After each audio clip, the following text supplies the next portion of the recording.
Vamos lá, meus amiguinhos, pois foi um jogo doido no Itaquerão de 8 gols, 4-4. Na minha opinião, um grande vacilo do Grêmio, pois por duas vezes esteve em vantagem, mas acabou levando apenas o empate diante do Corinthians.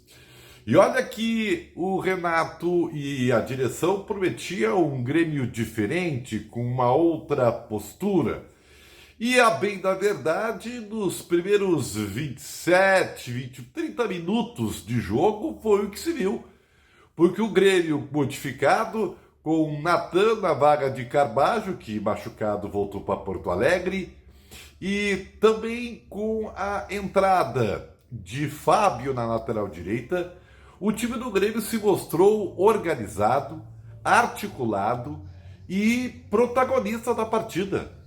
Embora o volume de jogo pudesse ser do Corinthians, foi o Grêmio que teve todas as ações, emendou várias finalizações, houve uma movimentação do meio-campo com um ataque que se sobressaía diante da defesa do Corinthians.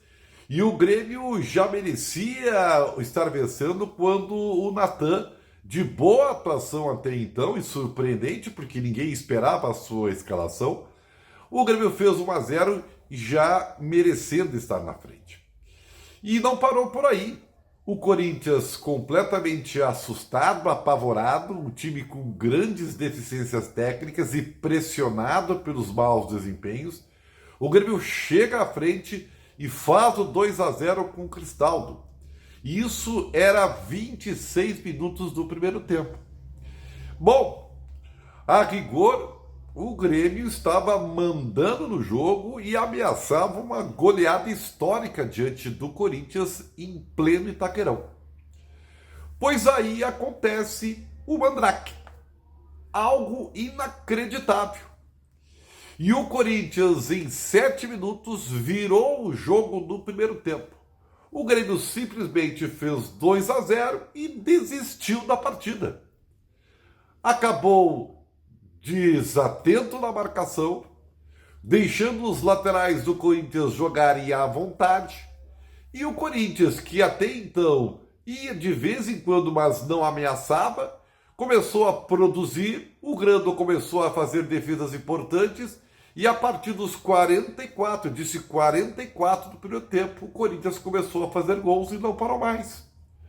Tanto que fez aos 44, aos 49 e depois aos 51.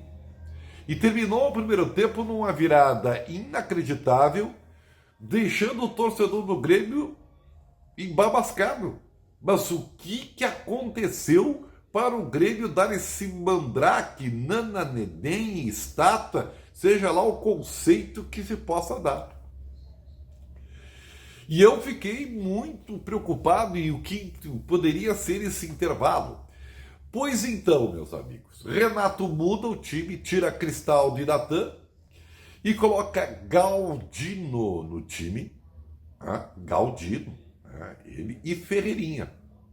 E não é que o Grêmio volta a ser protagonista do jogo, consegue virar novamente o jogo para 4-3, com direito a gol do Soares, que foi o primeiro fora da arena nesse Campeonato Brasileiro.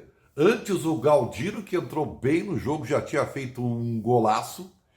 E o Grêmio dava as cartas de novo no jogo, retomando aquilo que tinha conquistado com merecimento nos primeiros 30 minutos da partida. E se restabelecia porque o Grêmio tem mais time que o Corinthians, que, repito, tem grandes limitações técnicas.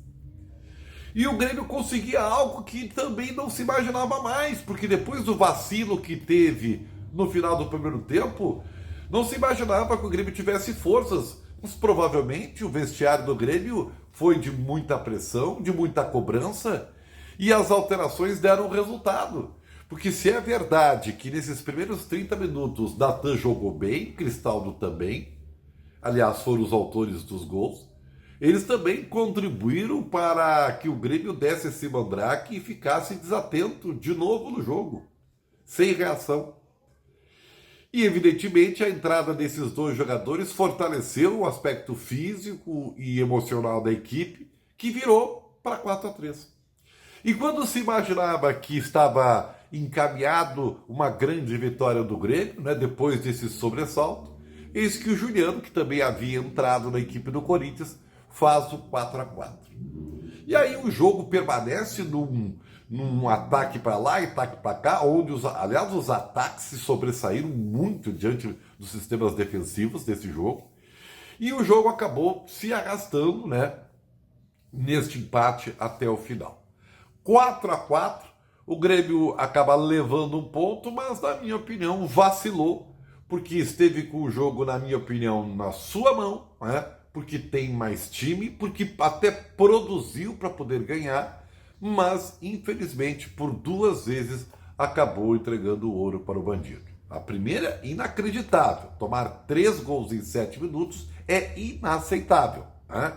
E depois de tudo que se disse, da relação da postura e tudo mais, fazer o que aconteceu nesse primeiro tempo lá é incrível, não dá para acreditar. Ainda assim, é justo se dizer que o Grêmio realmente conseguiu dar a volta por cima, virou o jogo de novo e, infelizmente, acabou cedendo o empate no 4-4.